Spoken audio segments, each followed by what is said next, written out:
अगर आपने हमारे YouTube चैनल को सब्सक्राइब नहीं किया है तो आपको सब्सक्राइब बटन दिख रहा है, आप इसको क्लिक कीजिए और सब्सक्राइब कर दीजिए। और साथ ही साथ बेल आइकन दिखाई दे रहा है, आप इसको भी क्लिक कीजिए और इनेबल कर दीजिए ताकि हम जब भी नई वीडियो अपलोड करें आपको उसकी नोटिफिकेशन मिल सके।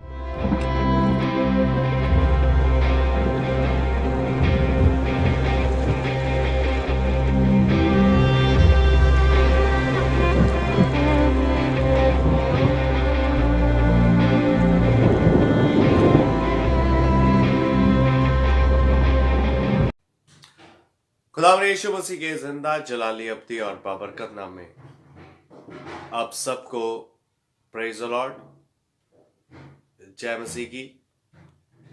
आज का सलाम। परमेश्वर का धन्यवाद करते हैं कि प्रभु ने एक बार फिर मौका दिया, अवसर दिया कि आप सबके साथ रूबरू हो सकूं और परमेश्वर के कलाम को, आवाज को आपके साथ बांट सकूं, शेयर कर सकूं। इसके लिए मैं आपका धन्यवाद करता हूं, परमेश्वर का धन्यवाद करता हूं।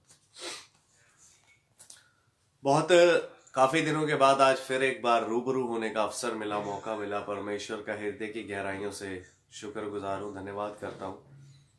और अगर ये मैसेज जो है, अगर आपको अच्छा लगे आज का कलाम, तो इसे अपनी वॉल्स पर आप शेयर कर सकते हैं, अपने फ्रेंड्स को इनवाइट कर सकते हैं और आगे के आगे आप इसमें शेयर कर सकते हैं ताकि परमेश्वर का जिंदा आवाज सही वो लोगों तक जो है वो पहुंच सके। मेरे अजीजों, मेरे प्रियो, जो कि आज आप विषय देख रहे होंगे, जो आज का विषय है हमारा, जिस विषय में आज हम परमेश्वर के कलाम में से, वचन में से बातचीत करेंगे, देखेंगे, जानेंगे, सीखेंगे, आगे बढ़ेंगे और हम देखेंगे कि परमेश्वर का पाक रूह हमें इस कलाम के द्वारा क्या सिखाता है। परमेश्वर का जिंदा वचन हमें क्या सिखाता है, समझाता है और बताता है। जो आज का विषय हमारा रहेगा वो रहेगा आई, यानी कि हमारी जो आंख है। आज हम परमेश्वर के वचन में से देखेंगे कि मनुष्य का देखना कैसा होना चाहिए, मनुष्य की आंखें कैसी होनी चाहिए और परमेश्वर का कलाम हमारे देखने के, यानी कि हमारी आंखों के बारे में, हमारे देखने के नजरिए के बारे में परमेश्वर हमें क्या कहते हैं। सिर्फ आंख अकेला सिर्फ एक ये विषय नहीं कि ये आंख, इस आंख के द्वारा हम क्या देखते हैं, इस आंख के द्वारा हम क्या समस्त इस संसार में रहते हुए, इस दुनिया में रहते हुए, आस पड़ोस में हम रहते हुए, दूसरों को, ऊंचे नीचे, बड़े छोटे को, जिसे हम कहते हैं कोई छोटा है, बड़ा है, कोई ऊंचा है, कोई नीचा है, हम इन आंखों के द्वारा ही जो है वो देखते हैं। Praise God, hallelujah. और इन आंखों के द्वारा एक अनुमान लगाते हैं। अगर शारीरिक रीति से देखा जाए, तो ये जो आंख है, एक फिजिकल जो हमारी बॉडी है, ये क्या है कि इसका हिस्सा है। और अगर देखा जाए, अगर ये आंखें ना हो तो हम सही रीति से कोई काम नहीं कर सकते, किसी को देख नहीं सकते, किसी से कोई भी काम हम सही रीति से, एक्चुअल जैसे सही होना चाहिए, हम नहीं कर सकते इन आंखों, अगर ये आंखें ना हो तो। और जैसे कि हम जानते हैं, देखते कि बहुत सारे कई लोग ऐसे हैं जिनके पास आंखें नहीं है और उन्हें कितनी जद्दोजहद का सामना करना पड़ता है। आप इस चीज से बखूबी वाकिफ हैं, मुझे इसके बारे में एक्सप्लेन करने की जरूरत नहीं। और कलाम क्या कहता है, क्योंकि हम इन आंखों से देखते हैं, हम उसको फॉलो करते हैं, इन आंखों से हम देखते हैं, कार्य करते हैं, हम आंखों से देखते हैं, किसी को बुलाते हैं, हम इन आंखों से देखते हैं, किसी के लिए हमारे अंदर विचार आती हैं, भावनाएं आती हैं। इन आंखों के द्वारा ही जो सब कुछ है हम इस संसार में रहते हुए देखते हैं, क्योंकि ये परमेश्वर का जब परमेश्वर ने हमें बनाया तो बहुत ही एक बेहतरीन जो है ये शरीर का एक अंग है और इसके द्वारा ही हम क्या सारी गतिविधियों को सर अंजाम देते हैं।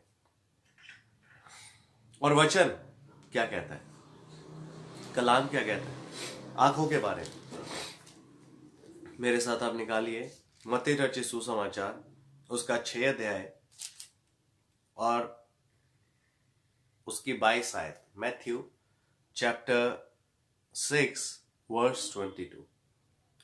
शरीर का दिया आंखें हैं, इसलिए यदि तेरी आंखें निर्मल हो तो तेरा सारा शरीर भी उज्जवल होगा। बिल्कुल, praise God, hallelujah, praise God. ये आंखें क्या है, इस शरीर का क्या है, एक दिया है। अगर ये आंखें क्या है, निर्मल हो तो तेरा सारा शरीर उज्जवल होगा। और अगर हम, जैसे कि मैंने अभी बताया कि इन आंखों के द्वारा हम क्या करते हैं, देखते हैं, आगे चलते हैं, बढ़ते हैं, दाएं बाएं देखते हैं, गाड़ी चलाते हैं, खाना खाते हैं, बाइक चलाते हैं, एरोप्लेन चलाते हैं, और देखिए बहुत सारी ऐसी बातें। और कलाम के अनुसार देखा जाए इस दुनिया को देखने के लिए शारीरिक रीति से नाकों का इस्तेमाल होता है, और अगर परमेश्वर के वचन में से देखा जाए तो ये शरीर का ये भी क्या है, दिया है। अगर यह वचन कहता है कि अगर तेरी आंख साफ है तो क्या है, तेरा सारा शरीर क्या है, उज्जवल होगा, यानी कि सही होगा, यानी कि परमेश्वर को जीवित और भावता करके हुए बलिदान हम चढ़ा सकते हैं। क्योंकि देखिए इन आंखों के द्वारा, क्योंकि अगर हम किसी को देखते हैं कि अगर किसी के ऊपर कोई दुख परेशानी या मुसीबत आ गई है, हमें पता है, हम देख रहे हैं, तो हम देखते ही क्या करते हैं, हम कहते हैं वो अच्छा इसने वो बात की होगी इसलिए इस पर ये प्रॉब्लम आ गई, अच्छा इसने वो गलती की है तब इसके लिए इस पर आ गई, अच्छा इसने वो काम किए तब इसके ऊपर ये प्रॉब्लम आ गई।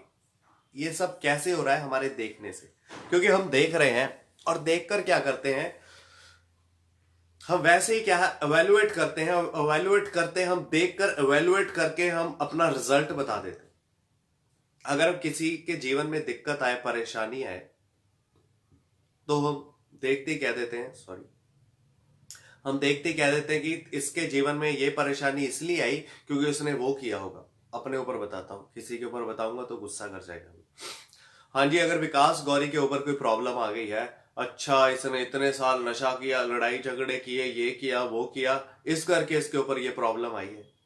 पर मेरे जीजो, ठीक है ऐसा भी हो सकता है, पर एक और बात जिसको आपको अपने जहन में रखना हमें चाहिए, मुझे भी, ABCD किसी के ऊपर भी प्रॉब्लम आ सकती है, क्या पता वो प्रॉब्लम इसलिए उस पर व्यक्ति पर आई है कि प्रभु उसे बना रहा है। वो प्रॉब्लम इसलिए आई है ताकि परमेश्वर चाहता है कि ये व्यक्ति क्या है, और ज्यादा मुझ में बढ़े। क्योंकि हमने देखा, हमने एवेल्युएट किया, हमने अपना रिजल्ट बता दिया। देखने से देखते हैं, देखा, हमारे माइंड में घूमा, हमारे अंदर गया, हमारे मुख से जो था वो बाहर आ गया। यहां से देखा, अंदर गया, यहां से मुंह से क्या है, बाहर निकला है। क्या पता विकास गौरी के ऊपर इसलिए प्रॉब्लम आ रही है कि प्रभु से और कहे कि हाँ तू और ज्यादा मेरे समीप आ जा।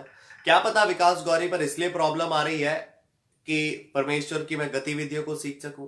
क्या पता विकास गौरी पर प्रॉब्लम इसलिए आ रही है कि परमेश्वर में और ज्यादा मजबूत हो जाए, स्ट्रांग हो जाए, इसलिए प्रॉब्लम आ रही है कि प्रभु के ऊपर निर्भर रहना सीखे। इसलिए हमारा देखने का जो नजरिया है वो क्या है, बड़ा डिफरेंट है। हमारा जो देखने का नजरिया है वो बहुत अलग है। हम अपनी आंखों से देखते हैं, जैसे हम चाहते हैं हम वैसे उस चीज को देखकर हम क्या करते हैं, एवेल्युएट करते हैं और बता देते हैं। पर परमेश्वर का वचन कहता है कि क्या है, अगर तेरी आंख निर्मल है तो क्या है, तेरा सारा शरीर क्या है, तेरा उज्जवल होगा, भला चंगा होगा, कोई दिक्कत नहीं होगी, कोई परेशानी नहीं होगी। क्योंकि वचन में भी ये लिखा है कि अगर तूने आंखों से देख लिया और सोच लिया तो तूने पाप क्या है, कर दिया। तो इन आंखों का हमारा निर्मल होना बहुत जरूरी है।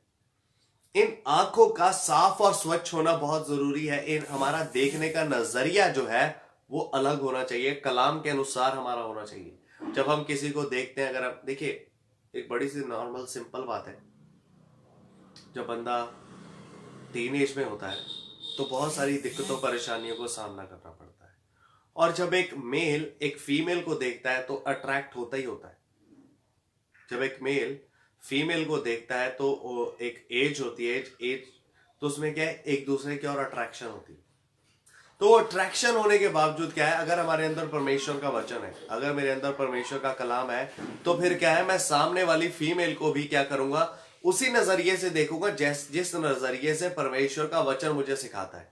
फिर सामने वाली फीमेल को या फीमेल को मेल को देखकर क्या है, किसी को यह अट्रैक्शन नहीं आएगी, कोई गलत अट्रैक्शन नहीं आएगी। अगर थोड़ा और बोल्डली कहूं तो किसी को देखकर हमें यह नहीं होगा कि हमें उसके किसी और की अट्रैक्ट हो रहे हैं, या किसी के लिए फीलिंग्स आ रही है, या किसी के लिए हमारे अंदर कोई ऐसी भावना उत्पन्न हो रही है जो कलाम के अनुसार अगर देखा जाए तो अनुचित भावना है।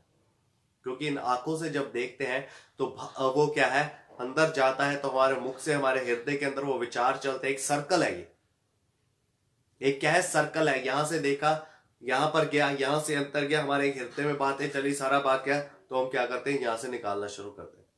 क्योंकि इनको क्या है, इनको वो चीजें अच्छी लग रही हैं, इन आंखों को वो अट्रैक्ट कर रही हैं। शैतान ने भी ऐसा ही किया, हवा को बहकाया, उसे दिखाया। परमेश्वर ने एक अलग नजरिए से उन्हें बताया। शैतान ने हवा को क्या कर दिया, ऐसा बहकाया कि उसे एक अलग नजरिए से उस चीज को क्या कर दिया, प्रेजेंट कर दिया कि अगर तुम खाओगे तुम मरोगे नहीं भाई। परमेश्वर ने उन्हें कहा कि तुम अगर ये फल खाओगे भाई मर जाओगे। शैतान अगर उसी चीज को एक डिफरेंट वे में, एक डिफरेंट नजरिए से क्या कर रहा है, प्रेजेंट कर रहा है, दिखा रहा है, प्रस्तुत कर रहा है, प्रेजेंटेशन। इसलिए कहते हैं सिन इज ब्यूटीफुल, पाप जो है बहुत ही खूबसूरत है। खासकर नौजवानी में एडल्ट्री, व्यभिचार, unhealthy relationships, after marriage unhealthy relationships, वो क्या करते हैं, अगर हम एडल्ट्री करते हैं, क्योंकि देखने का बहुत ही बड़ा महत्व है हमारे जीवन में कि हमारा देखने का नजरिया कैसा है। क्योंकि परमेश्वर ने हवा और आदम को कहा कि भाई ये फल तुम ना खाना। शैतान आया, उन्हें बहकाया, उसी फल को शैतान ने एक डिफरेंट रूप दे दिया, दिखा दिया उसको, एक अलग नजरिए से प्रेजेंट कर दिया। आज भी शैतान वही काम बरकरार है, वही काम आज भी वो कर रहा है। अगर वचन के अनुसार देखा जाए तो शादी से पहले हमारा किसी के साथ कोई भी फिजिकल रिलेशन नहीं हो सकता। वचन ये कहता है। पर शैतान क्या करता है, शैतान हमें बहका देता है। शैतान हमें क्या कर, ये नहीं, मेरे जीवन में भी एडल्ट्री थी, मैं भी व्यभिचार करता था, तब मैं मसीह को नहीं जानता था, टू बी वेरी ऑनेस्ट बताऊं तो।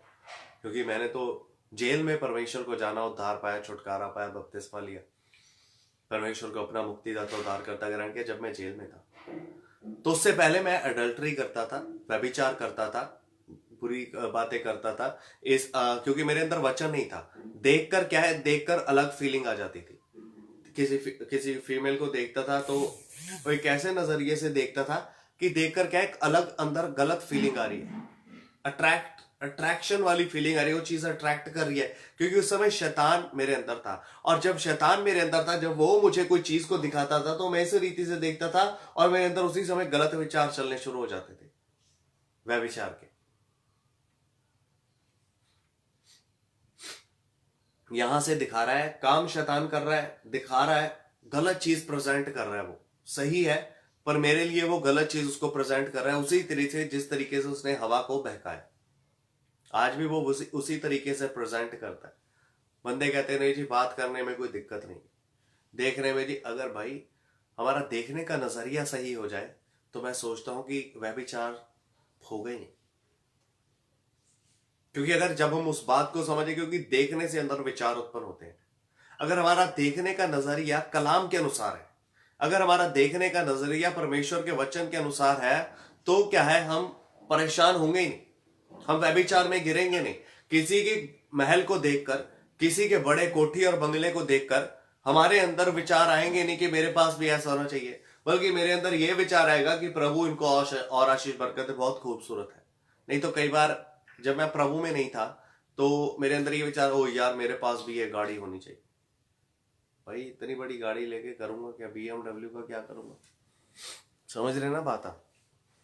हम देखना हमारा कैसा है, हम कैसे उस चीज को हैंडल कर रहे हैं, हमारा देखने का पॉइंट ऑफ व्यू क्या है, उस बात को हमें वो पता होना चाहिए। क्योंकि हमारा कलाम के अनुसार होना चाहिए। अगर वचन के अनुसार नहीं है तो हम गिरेंगे ही गिरेंगे, इसमें कोई शक नहीं है।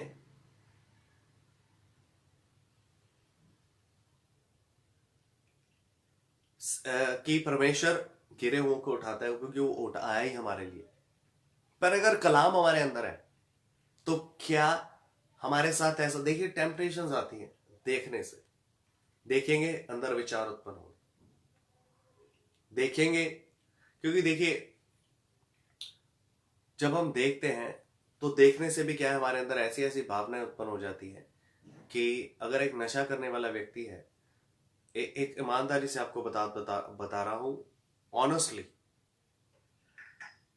एक नशा करने वाला व्यक्ति जब किसी बंदे को, चाहे उसने कितने भी, चाहे उसे 10 साल हो गए हो, चाहे उसे 50 साल हो गए हो नशा छोड़े हुए, जब किसी व्यक्ति को वो देखेगा कि बैठ के वो बंदा नशा कर रहा है, देखने का नजरिए की बात बता रहा हूं, चाहे भले ही उसको क्या है, कितना टाइम हो गया नशा छोड़े, पर जब वो किसी को नशा करते हुए देखेगा ना, तो उसके अंदर वो उसको देख कर फीलिंग्स आएंगी आएंगी, क्योंकि वो बंदा उस दौर से निकला है। तो जब उस वो फीलिंग अंदर आएंगी तो उसके अंदर ये भी आएगा कि हाँ यार मैं भी ऐसा करता था, वो क्या है, रिवाइंड हो जाएगा सारा।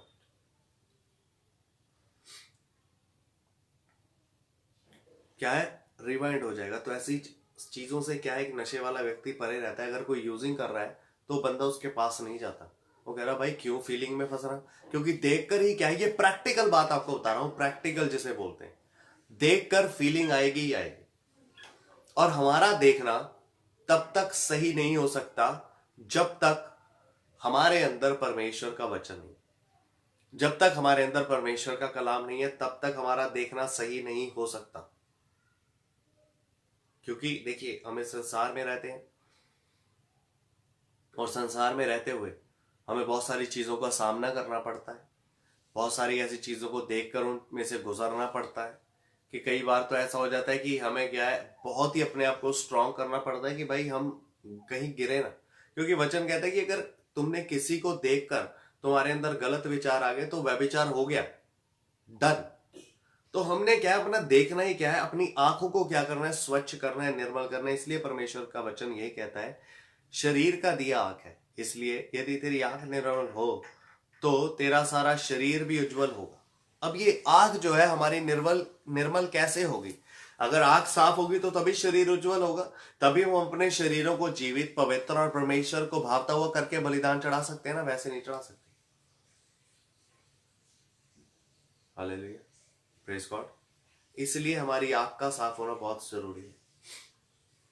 ऐसे हमारे अंदर बातें नहीं होनी चाहिए कि हम क्या करें, हर जगह गिर जाए। क्योंकि देखिए बिना आंखों के हम चल फिर नहीं सकते, देखिए बिना आंखों के हम इधर उधर नहीं जा सकते। और जहां भी आप जाएंगे, चाहे मेल है चाहे फीमेल है, आपको मिलेगा ही मिलेगा। और उससे क्या है, अट्रैक्शन होगी। और अगर वचन अंदर होगा तो फिर अट्रैक्शन नहीं होगी। हम उन्हें किस नजरिए से देखेंगे, हम उन्हें कलाम के नजरिए से देखेंगे कि ये हमारे कौन है, मसीह में बहन और भाई। तो जब हम बाहर कहीं भी जाएंगे, चाहे बिलीवर्स में जाए चाहे नॉन बिलीवर्स में जाए, चाहे किसी में भी जाए, आपका नजरिया ही बदल जाएगा। बदलने वाला परमेश्वर है। अगर हम खुद से नहीं कर पा रहे तो क्या है, परमेश्वर कर देगा। Praise God, hallelujah. अगर हम खुद से नहीं कर पा रहे तो इसी विषय को लेकर जब हम परमेश्वर के आगे बैठेंगे तो क्या है, परमेश्वर उसे कर देगा। मेरे साथ आप निकालिए लूका रचित सुसमाचार, उसका 11 अध्याय और उसकी 34 आयत।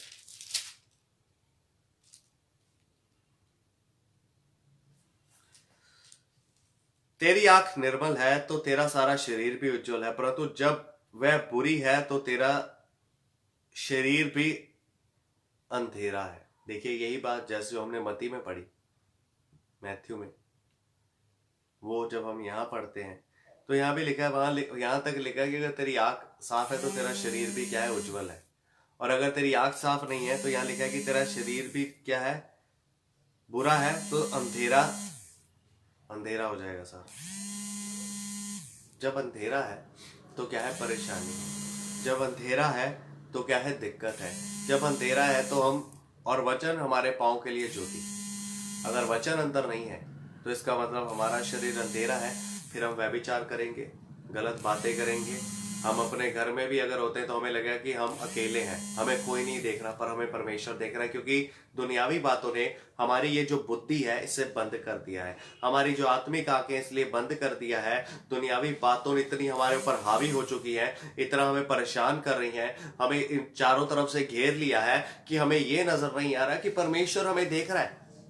इसलिए फिर हम अपने चारों तरफ कमरे में, बंद कमरे में, घर में अकेला हूं, चारों तरफ ये देख रहा हूं कि कोई नहीं है। हाँ मम्मी डैडी बाहर गए हुए, भाई बहन भी बाहर गए हुए, वाइफ भी बाहर गई हुई है, हाँ फोन है, अब जो मर्जी करूं, कोई नहीं मुझे देख रहा। वो इसलिए मुझे लगता है कि मुझे कोई क्यों नहीं देख रहा, क्योंकि शैतान ने मेरी आंखों को बंद कर दिया है। शैतान ने मेरी आंखों को बंद कर दिया है। और परमेश्वर, मैं ये मेरे अंदर से उस टाइम के लिए बातें निकल गई हैं कि परमेश्वर तो मुझे देख रहा है 24 घंटे, 24/7। वो ऐसी आंख है जो मुझे 24 घंटे देख रही है। वो एक ऐसी आंख है जो मुझे 24 घंटे जो है वो देख रही है। पर मैं क्या कर रहा हूं, मुझे लग रहा है कि मुझे कोई नहीं देख रहा है, इसलिए मैं जो मर्जी पाप करूं, जो मर्जी करूं, जहां मर्जी जाऊं, कोई मैटर नहीं। पर प्रभु तो देख रहा है, ये मैं भूल गया। और ये इसलिए भूल गया क्योंकि वचन अंदर नहीं है, क्योंकि मेरी आंख जो है वो बुरी हो गई है। मैं व्हाट्सएप पर गलत चीजें कर रहा हूँ, स्काइप पर गलत चीजें कर रहा हूँ, वीडियो कॉल्स पर गलत चीज कर रहा हूँ। वो इसलिए कर रहा हूँ क्योंकि मुझे लग रहा है कि मुझे कोई नहीं देख रहा, क्योंकि मैं अंधा हो चुका हूं आत्मिक रीति से। पर परमेश्वर तो मुझे देख रहे हैं। परमेश्वर को पता है कि हाँ भी विकास गौरी ने इस टाइम पर ये गलत काम किया, ये चीजें गलत की, ये बंदे ने ये काम इधर गलत किया। पर मुझे लग रहा है कि मुझे कोई नहीं देख रहा, प्रभु देख रहा है। लिखा जा रहा है सब कुछ, क्योंकि स्मरण की पुस्तक है, वहां लिखा जा रहा है कि तड़ातड़ ये कर रहा है, ये कर रहा है, ये कर रहा है, ये कर रहा है। वो इसलिए है क्योंकि मुझे पता ही नहीं है कि मैं अंधा हो चुका हूं आत्मिक रीति से। मेरे अंदर से क्या है, परमेश्वर का डर और भय खत्म हो चुका है। वो इसलिए है क्योंकि मेरे पे संसार हावी हो चुका है, अभिलाषाएं हावी हो चुकी हैं, भोग विलास की बातें हावी हो चुकी हैं। मुझे कुछ सूझ नहीं पड़ रहा, समझ नहीं पड़ रहा, क्योंकि मेरी आंख निर्मल नहीं है, मेरा देखना निर्मल नहीं है। क्योंकि जब इससे मैं देखता हूं तो गलत विचार आते हैं, गलत सोच आती है। उससे क्या है, मेरा शरीर जो है सारा अंधियारा हो चुका है। और जो वचन था मेरे अंदर वो क्या है, धीरे धीरे उसके ऊपर क्या है, मेरी अभिलाषाएं करती जा रही हूँ नीचे। और प्रभु की आवाज जो है वो धीमी होती जा रही है, और दुनिया की आवाज जो है वो ऊंची होती जा रही है। वो मेरी ही गलती है, परमेश्वर की कोई गलती नहीं है। क्योंकि हवा ने भी परमेश्वर की आवाज को सुना, शैतान भी उसके पास आया, शैतान की बातें उस पर हावी हो गई। वो इसलिए हावी हो गई क्योंकि उसने उसी फल को जो परमेश्वर ने उन्हें मना किया था कि ये भाई पाप है, तुम मर जाओगे, उन्हें अलग रीति से प्रेजेंट करके उसे दिखा के कि ये है, तुम परमेश्वर के तुल्य हो जाओगे, उसे अलग रीति से प्रेजेंट जब किया, सिन इज ब्यूटीफुल, तो उन्होंने खाया, पाप कर दिया, उनकी आंखें बंद होगी, मर गए। आज भी वही प्रोसेस सेम संसार में चल रहा है, पर मनुष्य इस बात को समझ नहीं रहा। बंदा कहता हो पूरी उम्र पड़ी है भाई, तौबा कर लेंगे, अरे अभी तो जवानी है, अभी तो खेलने कूदने के दिन है, सारी उम्र पड़ी है, दुआ कर लेंगे। ओ भाई अगर कल ही मर गए तो क्या, कौन सी जवानी, कैसी जवानी, कहाँ की जवानी, सब मिट्टी है, मिट्टी हो जाएगी। यहाँ भी नर्क उधर भी नर्क, क्या करेंगे। देखने का नजरिया, हम दूसरों को देखकर उनमें खामियां ढूंढते हैं, हम दूसरों को देखकर उनमें कमियां ढूंढते हैं, पर क्या हमने खुद की कभी कमी को ढूंढा, फाइंड आउट किया कि भाई मेरे में कमी कहां पाई जाती है। क्या मेरे बोलचाल में कमी पाई जाती है, या मेरे उठने बैठने में कमी पाई जाती है, या मेरे देखने में पाई जाती है, या मेरे कामकाज में कमी पाई जाती है। वो मुझे नहीं दिख रही, क्योंकि वो मेरी कमियां हैं, क्योंकि मैं खुद को नहीं देख रहा, क्योंकि खुद को इसलिए एग्जामिन नहीं कर पा रहा क्योंकि वचन अंदर नहीं है। वचन कहते कि अपने आप को जांचो परखोगे तो परमेश्वर में होगे नहीं, वो नहीं कर रहा मैं। पर इन आंखों के द्वारा मैं सामने वाले को एग्जामिन कर रहा हूं, सामने वाले की गलतियां, अपने बहनों भाइयों की गलतियां, पास्टर की, अरे पास्टर जी तो ऐसे हैं, वैसे हैं, फलाना है, ढीमकरा, उनके पास तो ये है, वो तो ऐसे करते हैं, उनकी खाम। अरे कौन परफेक्ट है इस दुनिया में, कौन इतना आत्मिक है। वचन कहते हैं एक भी अंदर भी नहीं। केड़ा बंदा, कोई बंदा नहीं जी, पंजाबी च कहां था सीधी गल। जड़ा कहना मैं धर्मी हाँ, झूठ बोलदा, जड़ा चाहे वो विश्वासी आ, चाहे वो परमेश्वर का दास आ, कोई भी बंदा परफेक्ट नहीं है। यीशु मसीह नूं छड्ड, कोई परफेक्ट नहीं है। ਅਸੀਂ यीशु मसीह नहीं बन सकते, सिर्फ यीशु मसीह का सुभाव साडे च आ सकता। यीशु मसीह ने जिहड़ियां चीज़ां सानूं कहियां ਅਸੀਂ फॉलो कर सकते हैं। ਅਸੀਂ ਤਾਂ पैर पैर ते झूठ बोलते हैं, घड़ी घड़ी ते झूठ बोलते हैं। हाँ जी आ गए जी 2 मिनट 4 मिनट 5 मिनट 10 मिनट। ਅਸੀਂ कहने नहीं, जिस तक किसी ਨੂੰ कभी भी किसी ਨੂੰ देख के साडे अंदर गलत विचार ही नहीं है। अगर जे आंदे ਅਸੀਂ ਉਹਨਾਂ ਨੂੰ, जे वचन अंदर आ तो वचन सानूं उदों ही रिमाइंड कराऊगा कि भाई वचन च यह लिखा कि हर एक वो बात जो परमेश्वर की पहचान के विरोध में उठती है उसका खंडन करते हैं और सहता कुंड में भेजते हैं। परमेश्वर का आज्ञाकारी तभी जब विचार आया, यीशु मसीह के नाम से उसे दूर किया, डांटा, बस। क्योंकि विचार तो आएंगे जाएंगे, पर इन विचार से कोई खेलेगा नहीं। ये मेडिटेशन कराते थे जब मैं नशा मुक्ति केंद्र में था। देखिए विचार तो चलेंगे, पर उन्हें हैंडल करना हमारे हाथ में है। इन आंखों से देखकर उन विचारों को अंदर बसने नहीं देना। अगर गलत विचार आ रहा है तो भाई मुंह परे कर लो, मुंह परे कर लो। बार बार किसी को मुड़ के देखो ही ना, जे तुहानू पता भी गलत विचार आ रहा है किसी को देख के। जे तुहानू पता, अगर आपको पता है कि आपके सामने कोई खड़ा है तो आप उस साइड, दूसरी साइड चले जाए। अगर आपको पता है कि आपको विचारों की प्रॉब्लम है, दिक्कत है, तो परमेश्वर के साथ समय बिताएं, उपवास रखें, प्रभु के आगे घुटने टेकें। आपको प्रभु इन सब बातों से छुटकारा देंगे और डेफिनेटली देंगे, क्योंकि परमेश्वर का कलाम ये कहता है हम किसी की बुराई, किसी की खामियां, किसी की कमजोरियों को देखने से अच्छा है कि पहले हम अपनी आंख के क्या करें, बाल को निकालें। Hallelujah, praise God. हमें किसी की तो कमियां नजर आती हैं, पर जो हमारे में हमें वो नजर नहीं आती। वो इसलिए नहीं आती क्योंकि हम देखना नहीं चाहते। वो इसलिए नहीं आती कि हमें लगता है कि हम परफेक्ट हैं। वो इसलिए नजर नहीं आती कि हमें लगता है कि मैं तो बिल्कुल सही हूं भाई, मेरे में कोई कमी घटी नहीं। सॉरी, मैं तो बिल्कुल सही हूं, मेरे अंदर तो कोई ऐसी बात ही नहीं है कि मेरे अंदर तो कोई कमी घटी पाई नहीं जाती। दूसरे में पाई जाती है, उसमें पाई जाती है, उसको ये प्रॉब्लम है, उसको है, उसको ये है। वचन है मती रची सुसमाचार उसका 7 अध्याय उसकी 3 आयत पढ़ता हूं।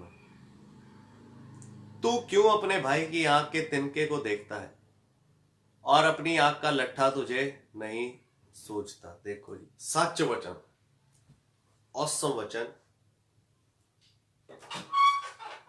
कह रहे तू क्यों अपने भाई की आंख के तिनके को देखता है और तुझे अपनी आंख का लट्ठा नहीं नजर आ रहा। छोटी छोटी कमी हम दूसरों में ढूंढते, पास्टर में ढूंढते, विश्वासी के लिए ढूंढता है, वो उसके लिए ढूंढता है, उसमें ये कमी, उसमें ये कमी। ओ भाई, मेरे में जो सबसे बड़ी कमी है, जो मेरे अंदर लट्ठा है आंख में, सबसे बड़ी कमी मेरे अंदर क्या है कि मैं दूसरों की कमियों को ढूंढता हूं, दूसरों में देखता हूं कि हाँ, वैल्यूएट करता हूं कि इसमें ये कमी, मैं उसको फाइंड आउट कर रहा हूं। पर मैं अपने आप को एग्जाम भी नहीं कर रहा, क्योंकि मैं खुद ही स्वर्ग जाने का जिम्मेवार मैं खुद हूं। कोई पास्टर, कोई टीचर, कोई प्रॉफिट, कोई अपोस्टल आपका जिम्मेवार नहीं है कि वो आपको स्वर्ग लेके जाएगा। स्वर्ग जाने की जिम्मेवारी आपकी अपनी है, मेरी अपनी है। अगर मेरी आंख सही होगी, अगर मेरी आंख उज्जवल होगी, अगर मेरी आंख निर्मल होगी, तो मेरा शरीर उज्जवल होगा, तो मैं गलत काम कोई करूंगा ही नहीं। अगर ये आंख सही नहीं है तो सारा शरीर अंधेरे में हो जाएगा, फिर अंधेरे के काम में अंधेरे में रहकर ही क्या करूंगा। Praise God, hallelujah. मेरे अजीजों, मेरे प्रियो, हमें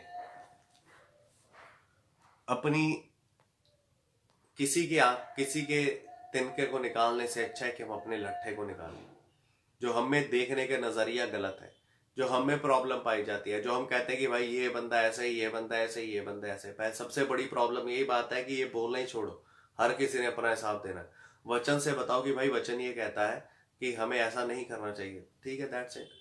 इधर की बात उधर, उधर की हाँ मैंने उसको देखा। अगर, और सबसे बुरी बात क्या है, अगर चलो किसी को कोई गलत काम करते भी देख लेता है तो वो 50 बंदों को बात को, अरे वो तो ऐसा कर रहा था, अरे वो तो ऐसा कर रहा, अरे वो उनकी बेटी, उनका बेटा, उनकी दामाद, उनकी सास, उनकी बहू, नंद, जो भी है, वो तो ऐसे। ये मेरा काम नहीं है ये बताना। मसीह बंदे का अगर कलाम के अनुसार जीवन है तो उन बातों को ढांपना है, किसी को बताना नहीं। ठीक है, मैंने देख लिया तो मेरा फर्ज है कि मैं वहीं पर चुप रहूं, यहां तक कि अपने घर में भी ना बताऊं, यहाँ के अपनी वाइफ को भी ना बताऊं। पर मैं देखकर मैं तो अपनी वाइफ को क्या, पूरे शहर को ढिंढोरा पीट रहा हूं। इसलिए किसी का तिनका निकालने से अच्छा कि जो मेरे अंदर बुरी बात है, लट्ठा जो मेरे अंदर आंखों में फंसा हुआ है, यानी कि किसी को इवैल्यूएट करने की, किसी की कमियां ढूंढने की, किसी की बुराई को ढूंढने का, यही सबसे बड़ी मेरे अंदर बुराई है कि किसी को खामियां ढूंढने के लिए, ये मुझे अपने अंदर से निकालनी। Praise God. मैं मान रखता हूं, विश्वास करता हूं कि आप इस कलाम को समझ रहे होंगे। अगर किसी के ऊपर कोई प्रॉब्लम आ रही है तो कभी भी उसे ये इवैल्यूएट ना करें, कभी भी उसके लिए ये ना कहें कि हाँ इसने ये किया तब इस पर प्रॉब्लम आ रही है। भाई आपको क्या पता उसके ऊपर क्यों प्रॉब्लम आई है, तो प्रभु को पता है क्या कारण है। सही होने के लिए, उसको मजबूत करने के लिए, या उसको परमेश्वर ने कुछ सिखाने के लिए, या खड़ा करने के लिए, अपने पैरों पर खड़ा करने के लिए, it's up to Lord, none of our business. अगर हो सके तो अगर किसी को आप आज के बाद, मैं अब ऐसे करता हूं, ये एक सुझाव है, मानना ना मानना वो आपके लिए। अगर किसी को आप परेशानी में देखे, दिक्कत में देखे, या किसी में कोई कमी और खामी देखे, तो उसके लिए आप दुआ करें, उसे अपनी प्रार्थना में याद रखें, उसके लिए खुदा के आगे उपवास लेकर प्रार्थना करें। आपको उसे बताने की जरूरत नहीं कि मैं तेरे लिए उपवास लेकर प्रार्थना करूं। अगर आपको पता है कि इस बंदे में कमी है, शराब पीता है, उसके लिए उपवास लेके दुआ करे, बंदा सही हो जाएगा भाई। अगर ड्रग्स लेता है, उसके लिए उपवास लेके प्रार्थना करे, वो बंदा सही हो जाएगा। अगर किसी में कोई कमी घटी पाई जाती है, अगर आपने उसे देख लिया कुछ बुरा काम करते हुए, व्यभिचार करते हुए, गलत काम करते हुए, सिगरेट पीते हुए, कुछ करते हुए, उस बंदे के लिए दुआ करनी शुरू करते हैं। ढंडोरा मत पीटे। अगर देख लिया तो उसे अपने तक सीमित रखे, परमेश्वर तो देख रहा है ना, अपने तक सीमित रखे, उस बंदे के लिए प्रार्थना करना शुरू करती। देख ले बंदा दिनों में ना सही हो जाए तो आप जो कहोगे करोगे। परमेश्वर महान है, उसके कार्य महान है।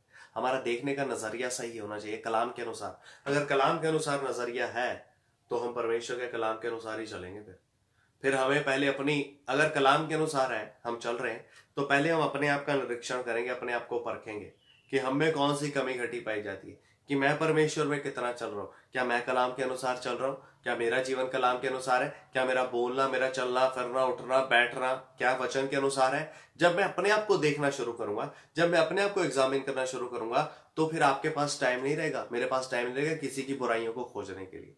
फिर मेरे अंदर ये रहेगा कि अगर कोई बंदा गलत काम कर रहा है तो उसके लिए प्रार्थना करूं, उसके लिए उपवास लेके प्रार्थना करूं, अपने अजीजों के साथ, अपने यारों मित्रों के साथ, दोस्तों के साथ जो मेरे साथ दुआ करते हैं उनके साथ इस विषय को शेयर करूं कि भाई आप एक व्यक्ति है, उसका नाम भी ना भले बताएं कि भाई एक व्यक्ति है, उसको ये प्रॉब्लम है, उसके लिए दुआ करें, तो डेफिनेटली परमेश्वर उसके जीवन में कार्य करेगा और बेइंतहा कार्य करेगा और झट में छुटकारा दे देगा। Hallelujah, praise God. मेरे अजीजों, मेरे प्रियो, मैं मान रखता हूं कि प्रभु आज कलाम के द्वारा आपसे बातचीत कर रहे हैं और मुझसे भी बातचीत कर रहे हैं और बड़े औसम रीति से जो है वो बातचीत कर रहे हैं। तो आज के कलाम को यहीं पर हम समाप्त करते हैं और एक आयत मैं पढ़कर आज के कलाम को समाप्त करना चाहूंगा। भजन संहिता 119 मेरे साथ आप निकाल सकते हैं, क्योंकि मैं हमेशा बोलता हूं कि जब कोई रेफरेंस दे तो निकाल कर हमें देखना चाहिए। भजन संहिता 119 और उसकी 37 में पढ़ूंगा आयत। अगर हमारे में कोई दिक्कत परेशानी पाई जाती है, हमारा देखने का नजरिया सही नहीं है, गलत है, हम किसी, हमारा देखने का पॉइंट ऑफ व्यू वचन के अनुसार नहीं है, यानी कि पाक कलाम के अनुसार नहीं है, तो आज आपके लिए और मेरे लिए एक कलाम, एक आयत है जिसको पढ़कर हम अपने मन को फिरा सकते हैं और प्रभु को कहेंगे, प्रभु हमारी आंखें अपनी ओर लगा, मेरी आंखों को व्यर्थ वस्तुओं की ओर से फेर दे, इस बात पर गौर करे। भजन संहिता 119 की 37। मेरी आंख को व्यर्थ वस्तुओं की ओर से फेर दे, तू अपने मार्ग में मुझे चिल्ला। Hallelujah, praise God. क्या है, परमेश्वर का कलाम कहता है कि मेरी आंखों को व्यर्थ वस्तुओं से क्या कर फेर दे, इधर उधर की बातों से, दुनियावी बातों से क्या है, मेरी आंखों को फेर दे, मेरे मुख को फेर दे। मेरा ध्यान क्या है, प्रभु तेरी ओर लगे। 2014 तक, 13-14 तक मेरा ध्यान व्यर्थ वस्तुओं की ओर था। जब मैंने खुदा के आगे यही दुआ की, विनती की, तो प्रभु ने जेल में ही मेरी आंखों को फेर दिया और प्रभु ने अपनी और मेरी आंखों को कर लिया। बस आज बात है कि मैं और आप एक हलीम होके, एक दीनता के साथ जब परमेश्वर के आगे झुके, प्रभु के आगे बैठे, तो प्रभु खुद ब खुद क्या करेंगे, हमारे जीवन को, हमारे हृदय को, हमारे देखने को, हमारे देखने के नजरिए को, हमारे सोचने को, विचारों को प्रभु बदल देंगे। क्योंकि कलाम कहता है अगर आप आज दुआ करेंगे, मेरी आंखों को व्यर्थ वस्तुओं से फेर दे, तो डेफिनेटली प्रभु आज कर देंगे। क्योंकि उससे जो मांगते हैं, जो परमेश्वर की इच्छा के अनुसार मांगते, तो डेफिनेटली प्रभु अपने बच्चों को क्या करते हैं, देते हैं, और बिना शक के, बिना दो राय के देते हैं। मेरे अजीजों, मेरे प्रिय, प्रभु आप सबको इन वचनों के द्वारा आशीष दे, बरकत दे और बहुतायत से बरकत दे और कसरत से आपको बरकत दे और इस्तेमाल करे। और अगर आज का कलाम आपको अच्छा लगे, वचन अच्छा लगे, विषय अच्छा लगे, तो प्लीज अपने अजीजों, अपने सगे संबंधियों से शेयर करें ताकि और लोगों तक भी सच्चा जिंदा कलाम पहुंच सके। प्रभु आप सबको इन वचनों के द्वारा आशीष दे, बरकत दे। जय यीशु दी, हर्षय यीशु दी, यीशु ने के बाद।